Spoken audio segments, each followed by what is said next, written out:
UIC. Freedom the people of need. Hell yeah. Freedom the people of need. Yeah, yeah. Freedom the people of want. Freedom the people of need. Yeah, yeah.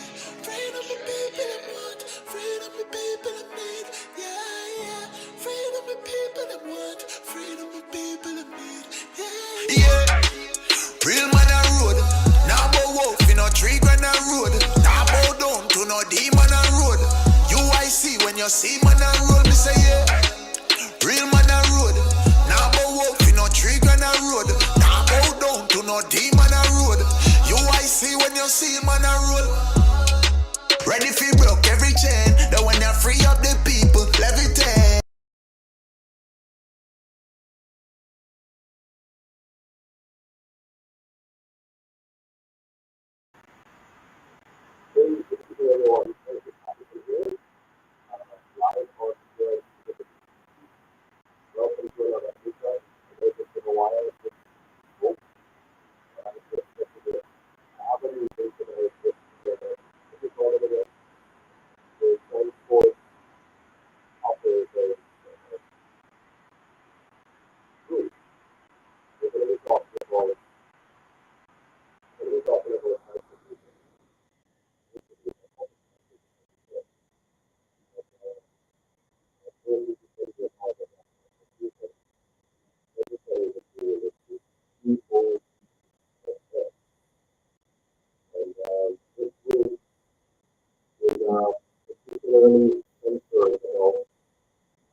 Operator side in particular, how the public transportation system is working.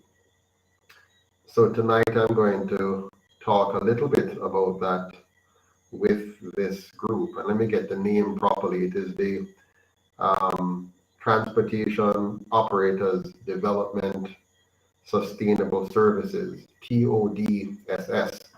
I'm not sure if you have ever heard of them, but it is a group of about 11,000 operators across Jamaica who are, of course, a special interest group that is committed to protecting their industry and their market. But transportation is an issue for all Jamaicans. Transportation forms the backbone of any economy. Moving people and goods around the economy is crucial. And so talking transportation is a big deal. But let me just say a quick hello to all of you. Somebody says not hearing. Okay, well, on my end, it's saying that it's working fine. But let me see if I can fix that. Let me see here. Audio is not clear. How is that? Can you hear me? Any better? Can you hear? Mic check, mic check. Is it any better? Okay, Craig McKenzie says it's okay now. All right, so sorry about that. Let's kick off again. So tonight I'm going to be talking with the Transportation Operators Development Sustainable Services.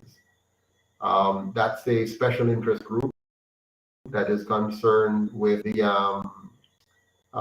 public transportation in Jamaica, particularly from the operator side. As you know, the UIC is here for everybody, so we're here to protect the interests of all Jamaicans on all sides. So whether you are the operator of the public transportation or you're the user of the public transportation, we in the UIC are very concerned about making sure that we protect your rights. So good night again, everyone, and sorry for the audio issues initially. I'm seeing a lot of people here that I know from previous engagement. Craig McKenzie, former treasurer. Mark Anthony, good to see you on as well. Cool guy. Calvin Anthony. Douglas Arpa, good to see you on, sir.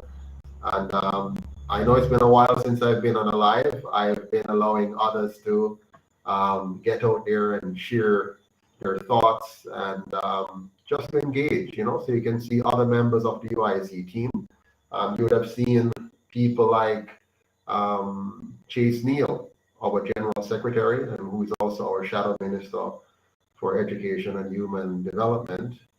You would have seen Naika Williams, our Treasurer, as well as Gary Alcho and Owen Alcho, two members of our Finance Committee. Gary is the chair of our Finance Committee. You would have also seen Donovan Moore, our newest vice president for the county of Middlesex. And I think you would have seen Kenrick Gordon, the VP for Cornwall, and you should by now be chairman of the UIC. As time progresses, you'll see more and more members of the team. It is my express wish and desire that you get to meet as many of the team as possible. But tonight, welcome Andrea Bertham, Adrian Enriquez, good to see you on. So tonight I'm going to be talking on the issue of transportation. I meet with them at about 8:20. That's when I go on live with them. But before I do, I'd love to talk to you or talk with you about transportation in Jamaica. What are your concerns? What are some of the issues as far as you're concerned with public transit? Do you remember when you were a child trying to go to school and they said no schoolers and all them things there, and you couldn't get a bus to go home on time? Would you believe that that still happens today?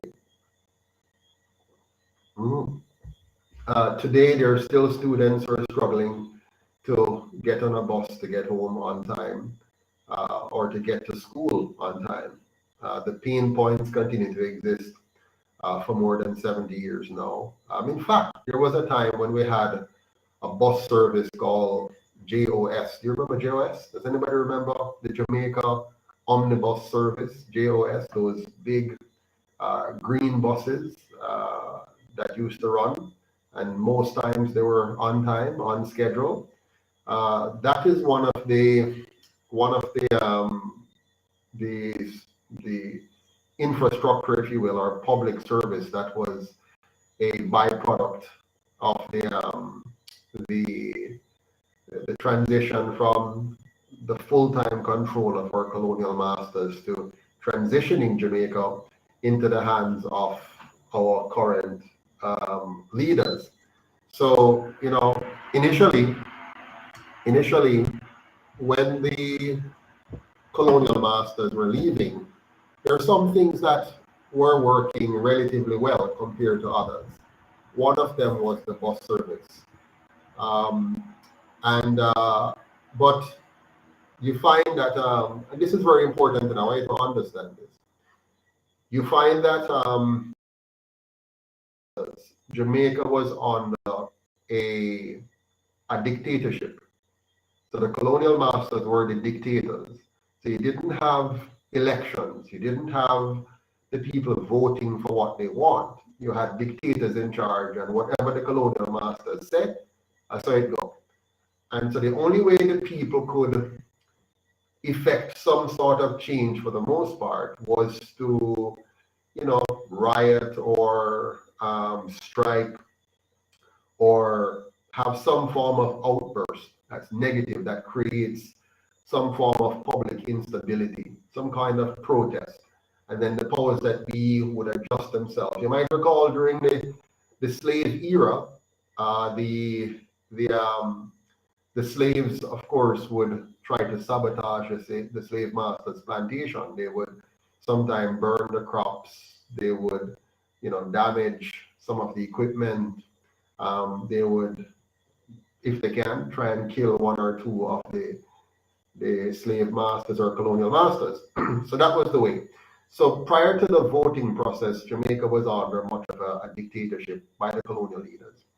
So you find that they would be able to make certain changes or put certain things in place. They were very harsh when it comes down to policing. So apart from the fact that a person that's under the colonial system wouldn't have much of any rights, you know, or limited rights, the place was relatively safe because of the strict policing from the colonial masters' forces, and the penalties were harsh. Fast forward to 1944 and after, when we start having what they call self-government. And so the colonial masters now gave more and more responsibilities to the local leaderships, with people like Bustamante and Norman Manley leading the way and taking responsibilities for administering affairs of the country under a form of democracy where the people got to vote. But of course, remember that the colonial masters are not idiots, eh? They're very smart. So they never just gave us freedom and democracy. They made sure that they found out who they could work with. And so they realized they could work with these two half white men and form two parties and get those parties to kind of be sympathetic to the colonial masters and work with them to create a false sense of democracy and then allow the people to vote for what they want. But what they really have now, is the people contending with each other, fighting with each other now instead of fighting with the colonial masters. This is important. So, take the public transportation system, for example. So out of the colonial process, under the colonial dictatorship, they created a bus system called the Jamaica Omnibus Service. This system was well managed, to be honest with you. They had, because one of the things that you'll notice over time is that everything that you give our people to run, whatever it is, whether it's a bus service or an airline or a wharf system or a railway system, it quickly disintegrates and mash up. And then you have to bring in foreigners to kind of resuscitate it and get something going. And there's a reason for this. So before the colonial masters fully left, relatively speaking, they helped us to create, well, not helped us, they created a bus system called the JOS system.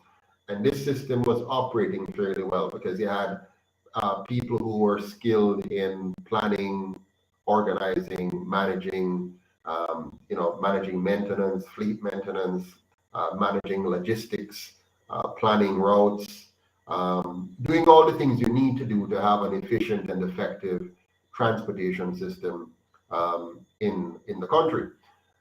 Now, as the colonial powers relinquish responsibility for these things, particularly in this case, the transportation system, the public transportation system, now the two parties get their hands on it. Now, the problem with that is the two parties do not have a particular interest in ensuring good governance in the country. Their primary interest was on gaining access to the resources, gaining access to power, gaining access to the seat of the colonial masters. So now they're going to be in the position of Bakra master. They really did not focus on the development of Jamaica per se, in terms of planning carefully the development. And it's kind of hard for them to do that as well, because remember, they were now put in a model where they're going to pit against each other. So if one tries to do something, the other one is going to fight it down and vice versa. And we're going to be fighting each other. So if I try to get something good done, the other one will come and undermine it. And they're dealing with a large, uneducated population where you can tell them any foolishness and win. As long as it sounds reasonable or sound like it makes some kind of sense to a person who is not intellectually well developed. So, so one side can say, I teach your money. Maybe they weren't, but they just say it and the masses believe it because of whatever struggles they're going through. And then, of course, that system mash up. So over time, a system like the JOS falls into the hands of us, no longer under a dictatorship where the dictatorship would say, do this and do that, and it's done. It's now under a democracy where the two sides are fighting for power. Anyone who gets it now needs to try to put their people in charge, whether they're competent or not, to get their people a job, to get their people in, to cement their position. Then you have a breakdown in the internal controls because of nepotism and infighting and all kinds of stuff. Then you have all forms of corruption and theft start to take place. So, for example, those who were responsible for maintaining the buses might be thieving the gas or thieving the oil or thieving the parts or selling it or something. Those who are running the buses or giving them front of bly and stuff like that. So this whole thing of democracy and self-governance, really based on the model that they embraced, was a recipe for massive corruption and disaster. So in no time, a bus system that was previously efficient and previously effective and previously serving the needs of the citizens, generally speaking, became very unsustainable, very costly to manage, and over time, the losses mount up and the government has to do away with it. Now, that is the story of almost every industry in Jamaica. Same thing for Air Jamaica. It moves from the colonial master's hand. It was working very much okay, quite profitably before, as they move it into the hands of the corrupt politicians by design, because the system of politics that we have is designed to be corrupt. And I have explained it to you before, but I will explain again because not everybody hears all that I say at a given point in time. So Air Jamaica, like the Jamaica Omnibus Service, failed. Banana industry similarly failed. Sugar failed. Coffee failed. And that will be the continuous result of every industry in Jamaica for as long as we shall continue with the system that we have. And so if you look closely, you'll notice that over time, step by step by step, Jamaica is being owned less by Jamaicans. So the government, it takes over an industry, it runs the industry into the ground, then it sells the industry to a foreign entity that comes in, tries to resuscitate it if they can. If they can, they do, but then they own it, and much of the money will go out of the country, and the economy will suffer. Less and less Jamaicans will have quality job opportunities. Even if they get a job, it will be at low wages for the most part. And more the country is owned by persons other than ourselves. And our government becomes weaker and weaker in terms of its ability to do anything. And what it does do, it now does that on behalf of a special interest group. In Jamaica's case, that special interest group is the PSOJ oligarchy. So you have a bunch of really rich people who control most of the industries in Jamaica, and they form themselves into a special interest group called the PSOJ, and then they fund the two parties and pull and controls both sides of the equation. So when you vote PNP or JLP, you're still voting for the PSOJ oligarchy. You might see recently they came out with a new video, something about Star or whatever it is, and they're going to fix Jamaica socially and all of that. That's really just a response to the UIC. The UIC has called them out. The UIC has made it very clear that we know, and we're educating the Jamaican people, that the PSOJ oligarchy are the ones who are running this country. Now they're coming forward to even make it more clear that they are. They're saying that Jamaica needs to be fixed, and they're coming forward to now fix Jamaica. Now, why do we have a government? Who elected the PSOJ? I didn't elect them. So why are they going to take on this so-called massive project? They're going to join forces with our police force. A private entity is going to join forces with our police force in order to bring about social transformation to make Jamaica a better place. So what's the purpose of Andrew and the other 62 members of parliament? What's the purpose of the government? The PSOJ to take over our police and our social development agenda, and to do that. Don't you see what's happening here, folks? So the UIC has made it very clear. We have pointed out to Jamaican people that the PSOJ are the ones in charge. They're the ones that fund these two parties, and through these two parties, they make laws and regulations that are self-serving, that serves their interests, and which undermines the interests of the Jamaican people, and make them, a small segment of Jamaica, richer and richer and richer, while the vast majority of Jamaica becomes poorer and poorer and poorer and poorer. And that's the struggle. That's the challenge that we're faced with here in Jamaica, day after day, week after week, year after year. Clearly, they're losing a handle on things. The crime situation is getting out of line. They can no longer manage it because it is.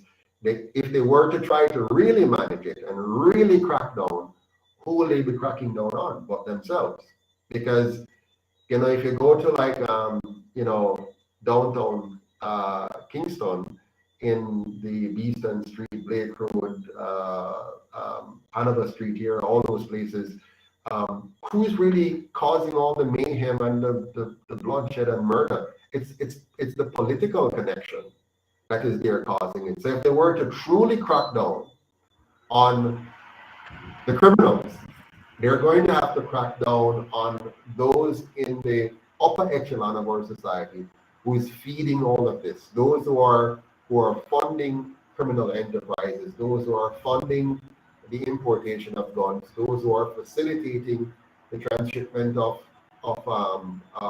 drugs, and those who are involved in maintaining the scamming culture. Even the police is involved in the scamming. They're working with scammers and protecting them in order to build an industry that provides them an income which they otherwise wouldn't have.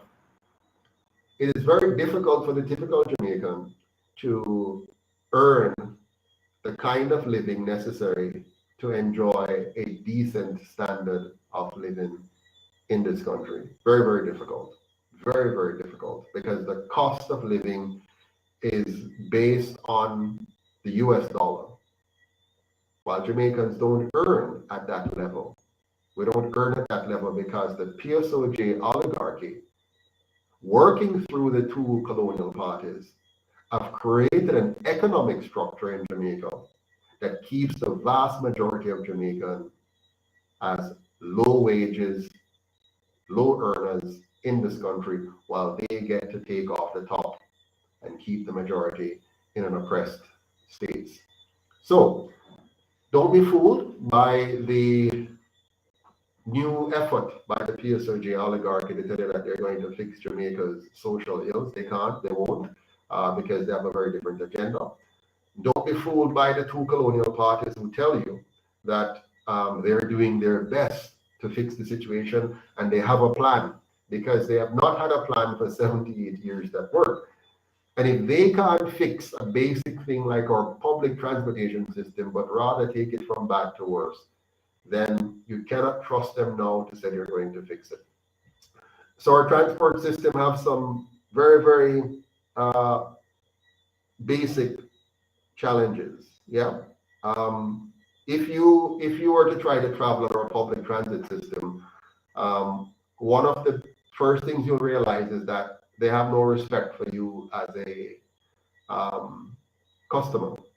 So noise is okay. It's okay for them to blare any kind of music and whatever and so on. They don't respect you, the customer, because we don't have a system in Jamaica here where customer service is key, where respect for the rights of citizens is key.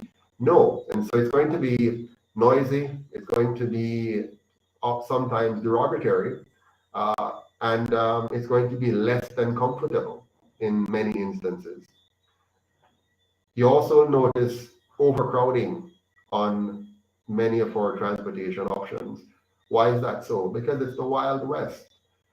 There's no proper scheduling and enforcement.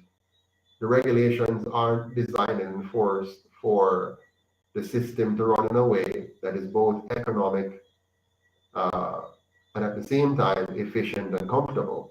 So everybody is kind of run jostling to try to make the most money possible, which I understand. That makes sense. As a taxi operator, based on the current design of the system, you have to do what you need to do to make a money.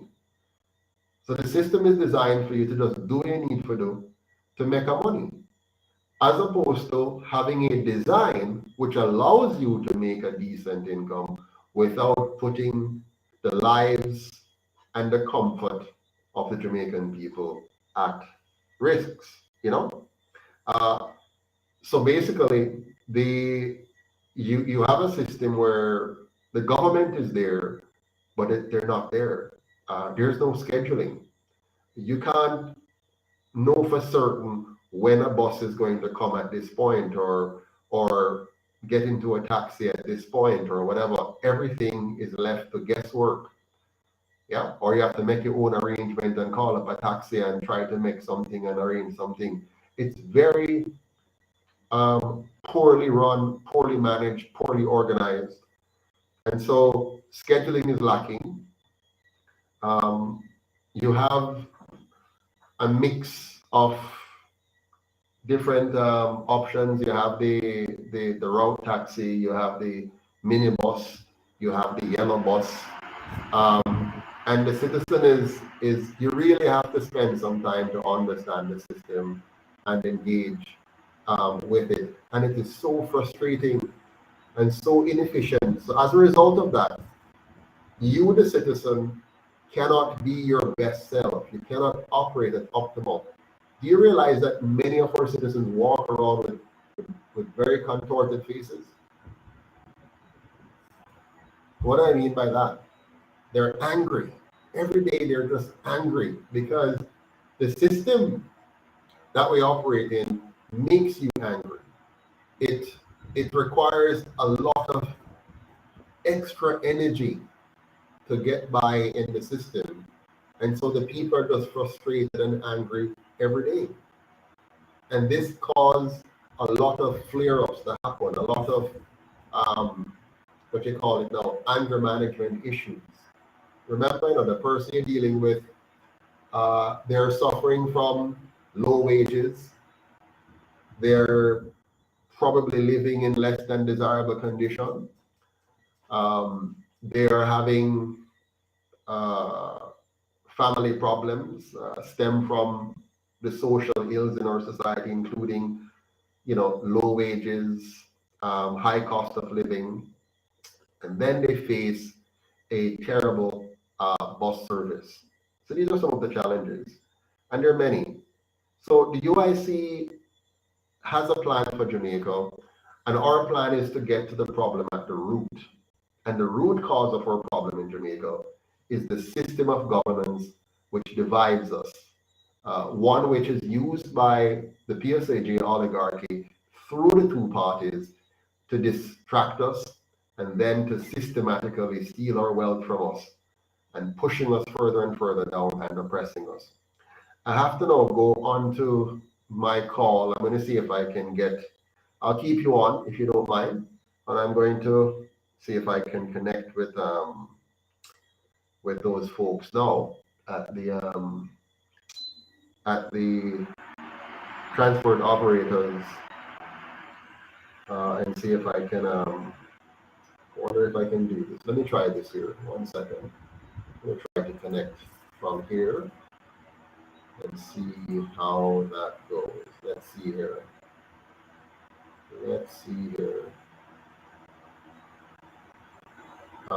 Whoops. Where are we?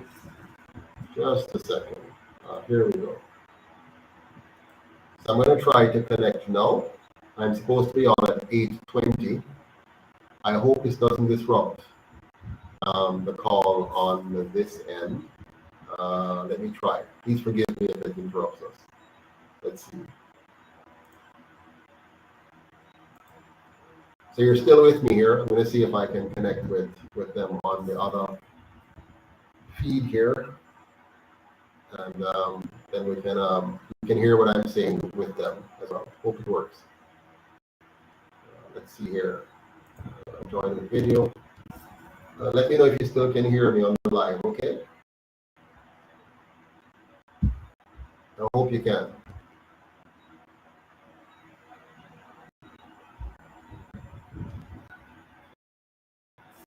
That's a nice screen a while ago. I can't know. If it's not, we're gonna start without him. He will join us later. Okay. I think we now want time to get started. Good night, everybody. Good night. Good night. in the absence of our chairman, Reverend Michael Aiken, I will open the WWZC along with our co-host, So Mr. Jeffrey Tavares. Can you all still hear me? Roots FM. Let me talk. I want to say a pleasant good night to you all and trust that tonight's discussion will be one that will be long remembered and that you'll have a chance to make your input as well as to get your question answered. Let me see if I can share this one. I always ask for somebody to say a word of prayer for us, but not I can't see the names of the persons on the screen tonight. So if you allow me to invoke the presence of the Almighty, after which I'll make a few announcements. Almighty God and Father, we welcome you in our midst tonight.